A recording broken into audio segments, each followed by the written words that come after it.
শিখে দিচ্ছে আমাকে। তোমার কথাগুলোই দিয়ে দেবো, কথাগুলোই দিয়ে দেবো।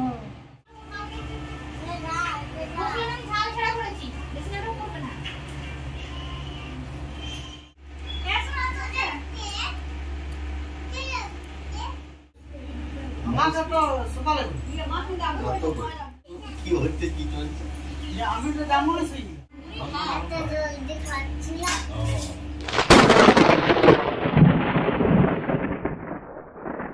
রাতে রাতে সবাই কেমন আছো? আশা করি প্রত্যেকে যে যেখানে আছো সুস্থ আছো, ভালো আছো, সাবধানে আছো। সবাইকে প্রণাম জানিয়ে আজকে ব্লগটা শুরু করছি। আজকের ব্লগটা নিশ্চয়ই বুঝতে পেরেছো কী নিয়ে হতে চলেছে। এটা কোনো রকম রোজের ব্লগ নয়, এটা হলো জন্মাষ্টমীর পরের দিন যে নন্দ উৎসব হয় তারই ব্লগটা। আমার একটু লেট হচ্ছে ব্লগটা দিতে, মানে যে কোনো ব্লগ দিতে, কারণ এখন তো সামনেই পুজো, একটু কাজের চাপ আছে, সেই জন্যই। তো সেই জন্য ভুল ত্রুটি হলে ক্ষমা করে দিও।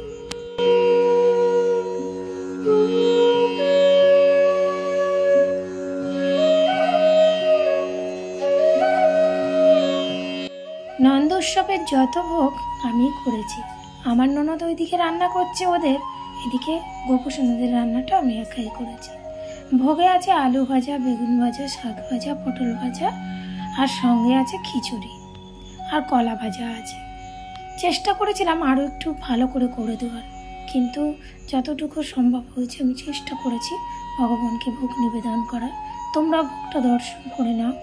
আর যখন আমি ভোগ করছিলাম, সম্ভব হয়নি ভিডিও করা, সেই দিন খুব বৃষ্টি হয়েছিল, আর একটা ঘরের মধ্যে একটু তো সমস্যা হয়। আর যা হচ্ছে আমি ভাবি এটা আমার ভগবানের আশীর্বাদেই হচ্ছে।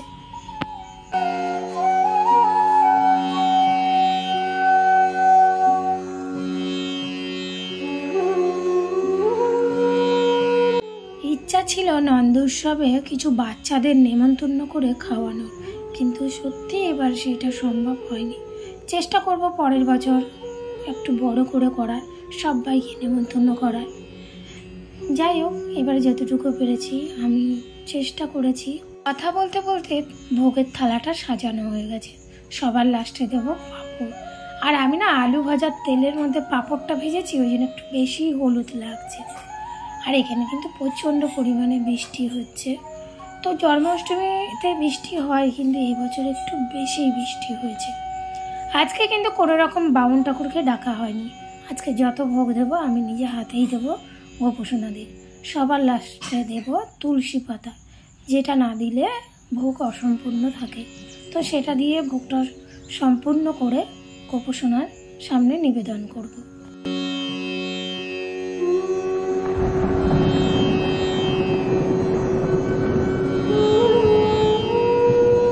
আমার গোপসোনার কোনোই চাহিদা নেই।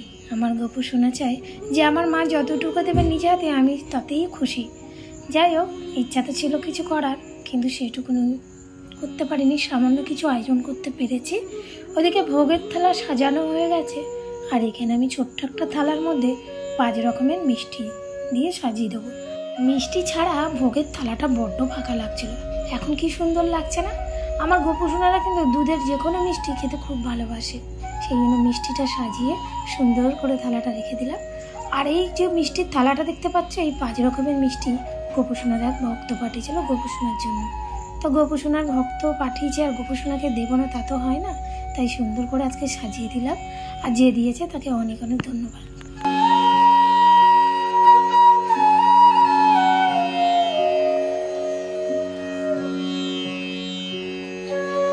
গোপসোনাদের নন্দ উৎসবের সাজ আজকের এরকম দিয়েছি। আমার খুব ইচ্ছা ছিল পরের দিন, যেটা জন্মাষ্টমীতে, দুপুরবেলা স্নান করার পরে আমি এই ফ্রক জামাটা ওকে পরাবো, কিন্তু গোপসোনার ইচ্ছা হয়েছে তার ভক্তের জামা পরা, সেই জন্য ভক্তের জামাই পরেছিল পরের দিন। সেই জন্য আমি ভাবলাম এই জামাটা আজকে পরিয়ে দিই।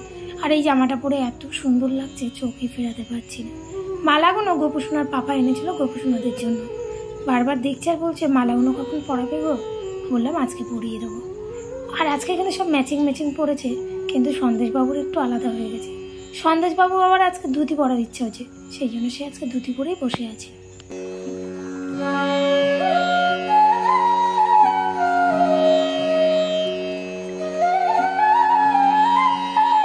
সঙ্গে কিন্তু পায়েসও ছিল, যেটা আমার গোপু সোনাদের খুব পছন্দের একটা খাবার।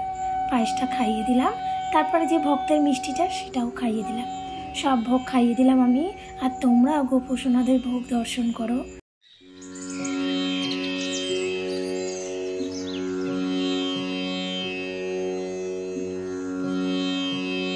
আজকের সবার প্রিয় গোপু সোনাদের কিন্তু খুব সুন্দর লাগছে, দেখে চোখই ফেরানো যাচ্ছে না।